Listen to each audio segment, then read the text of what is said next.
اللہ عز و جل فرماتا ہے اگر تم بڑے گناہوں سے بچتے رہو گے جن سے تمہیں روکا گیا ہے تو چھوٹے گناہ ہم ویسے ہی معاف کر دیں گے. وَنُدْخِلْكُمْ مُدْخَلًا كَرِيمًا، اور عزت والی جگہ پر ہم تمہیں داخل کریں گے. یہ اللہ کا وعدہ ہے. تو یہاں سے بات پتہ چلتی ہے کہ جن چیزوں سے اللہ نے ہمیں روکا ہے، منع کیا ہے، وہ دو قسم کی چیزیں ہیں. ظاہر سی بات ہے جن چیزوں سے روکا گیا ہے اس کو گناہ کہتے ہیں. گناہ کیا چیز ہے؟ اللہ نے جس کے کرنے کو منع کیا وہی گناہ. تو وہ دو قسم کے ہیں، کچھ بڑے ہیں اور کچھ چھوٹے ہیں. بڑوں کو کبیرہ گناہ کہتے ہیں، چھوٹے کو صغیرہ گناہ کہتے ہیں. تو کبیرہ اور صغیرہ کیا چیز ہے ایک لمبی بحث ہے. انشاءاللہ العزیز زندگی باقی رہی تو میں سبقاً آگے تک عرض کرنے کی کوشش کروں گا. اللہ عز و جل کا یہ وعدہ کہ اگر تم بڑے گناہوں سے بچتے رہے تو ہم چھوٹے گناہ معاف کریں گے. اب یہ بڑے گناہ کیا ہیں، کبیرہ گناہ کسے کہتے ہیں؟ ہر مسلمان کو چاہیے کہ وہ کبیرہ گناہوں کی ڈیفینیشن معلوم کر لے، اس لیے کہ وہاں جانا گویا کہ ہلاکت میں جانا ہے. کبیرہ گناہ میں جو پڑ گیا تو سمجھ لو کہ وہ ہلاک و برباد ہوا. ہاں بخشش ہے کبیرہ گناہوں کے لیے بھی، لیکن بسا اوقات ایسا ہوتا ہے کہ اللہ عز و جل اگر کسی گنہگار سے زیادہ ناراض ہوا تو پھر اسے توبہ کی توفیق بھی نہیں ملتی. اور کبیرہ گناہ کرتے کرتے آدمی کفر تک بھی پہنچ جاتا ہے.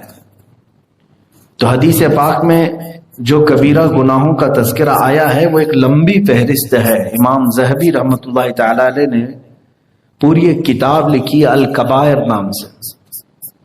کبائر کا مطلب ہوتا ہے سارے کبیرہ گناہ، اس میں انہوں نے کاؤنٹ کر دی. اب حدیث پاک میں جو آیا ہے بعض علماء نے اس سے اخذ کرتے ہوئے کہا ہے کہ 7 ہیں بڑے گناہ. اجتنبوا السبع المعبقات، حضور اکرم صلی اللہ علیہ وسلم نے فرمایا 7 ہلاک کرنے والی چیزوں سے بچو. تو وہ 7 چیزوں کے اوپر تفریح کی گئی. علماء محدثین نے اس سے اور بھی قسمیں نکالی ہیں. اس میں سب سے نمبر 1 پہلی چیز کبیرہ گناہوں کی لسٹ میں حدیث میں جو آیا ہے الاشراک باللہ، اللہ کے ساتھ شرک کرنا. ویسے دیکھا جائے تو کبیرہ گناہوں کی معافی ہے لیکن شرک کی معافی نہیں ہے. وَمَن يُشْرِكْ بِاللَّهِ، اللہ تبارک و تعالیٰ فرماتا ہے جو اللہ کے ساتھ شرک کیا تو پھر اس کے متعلق اللہ فرماتا دوسری آیت میں ان اللہ لا یغفر ان یشرک بہ ویغفر ما دون ذلک لمن یشاء. شرک سے کم جو کچھ بھی ہوگا اللہ سب معاف کر دے گا لیکن شرک کو نہیں معاف کرے گا. الاشراک باللہ، اللہ کے ساتھ شریک ٹھہرانا، یہ نمبر 1 ہے. اسی کو سب سے پہلے سمجھ لینا چاہیے، پھر آگے ہم دوسرے گناہوں کی طرف چلیں. اس میں بہت ساری چیزیں ہیں، جیسے نماز کا ترک کرنا گناہ کبیرہ میں سے ہے. اللہ کے ساتھ شرک ٹھہرانا یہ نمبر 1. سیکنڈ نمبر پر جو چیز گناہ لکھا گیا ہے کبیرہ وہ نماز کو ترک کرنا. پھر اس کے بعد جادو کرنا، یہ بھی کبیرہ گناہوں میں سے. ایک حدیث میں جو آئے زکوٰۃ نہ دینا، یہ بھی کبیرہ گناہوں میں سے. پھر شراب، جوا، چوری، زنا، یہ سب کبیرہ گناہوں میں سے بڑے گناہ. اور دوسری حدیثوں میں جھوٹ کو بھی کبیرہ گناہوں میں رکھا گیا جو تقریباً سب کے ہاں زبان زد ہو گیا ہے. یوں سمجھ لو کہ جو کبیرہ گناہوں میں مبتلا ہے وہ رحمت الہی سے محروم ہے. اللہ کی نظر رحمت سے وہ محروم بندے ہیں جو کبیرہ میں. صغیرہ کا مطلب ہوتا ہے چھوٹے گناہ ہیں، کبھی زبانی طور پر پھسل ہو گئی، آنکھوں سے کوئی مسئلہ ہو گیا، یہ صغیرہ گناہوں میں سے آتا ہے. یعنی جو آداب ہیں وہ آداب نہیں بجا لایا. اور کبیرہ گناہوں میں حقوق الوالدین بھی ہے، والدین کی نافرمانی، یہ بھی کبیرہ گناہوں میں سے. میں آج سب سے پہلی والی چیز پر ہی گفتگو کرتا ہوں. رب تعالیٰ نے فرمایا کہ اشراک باللہ یعنی اللہ کے ساتھ شرک، یہ اللہ کو پسند نہیں۔ جس نے اللہ کے ساتھ شرک کیا، شرک کی بھی دو قسمیں ہیں، یہ بھی سمجھ کے چلے، شرک بھی دو قسم، شرک جلی، شرک خفی۔ جلی کا مطلب ہوا یہ جلا ہوا نہیں، ظاہر کھلے عام شرک کرنا، کسی کو دوسرا خدا مان لیا، یہ شرک جلی ہے۔ کسی کو دوسرا رازق مان لیا، اللہ کی ذات یا صفت میں دوسرے کو اس کے برابر تسلیم کر لیا، شرک جلی ہے۔ چاہے وہ نبی کو ہی کیوں نہ ہو، رسول کریم صلی اللہ تعالی علیہ وسلم کو بھی اگر خدا کے برابر مانا تو وہ شرک کیا، اس نے شرک جلی ہے، کھلے عام شرک کرنا۔ یہاں ڈیفینیشن میں کچھ لوگ دھوکہ کھا جاتے ہیں، جیسے جماعت اہل حدیث اور دیگر کچھ مکاتب فکر کے لوگ ہیں، وہ شرک کی ڈیفینیشن سمجھ نہ پاکتے ہوئے سب کے اوپر شرک کو ٹھوک دیتے ہیں۔ انبیاء اکرام علیہ السلام کی تعریف میں کبھی کبھار ہم لوگ انہیں جس انداز سے تعریف کرتے ہیں تو بعض لوگوں کو ایسا لگتا ہے کہ ہم نے انہیں خدا تک پہنچا دیا، ایسا ہرگز نہیں، ایسا ہرگز نہیں۔ ویسے دیکھا جائے تو میں آپ کو بتاؤں، شرک جلی میں جو چیزیں گنائی گئی ہیں، الطبلہ والتمائم شرکن، یہ حدیث میں ہے۔ طبلہ تمائم کیا ہے؟ یہ جھاڑ پھونک کرنا، تعویذ باندھنا شرک ہے۔ تو اس اعتبار سے دیکھا جائے تو میرا ہی معاملہ سب سے پہلے آئے، اور کسی آج کے ماحول میں بتا دیا جائے تو اس پر بھی ایک فتویٰ ہے۔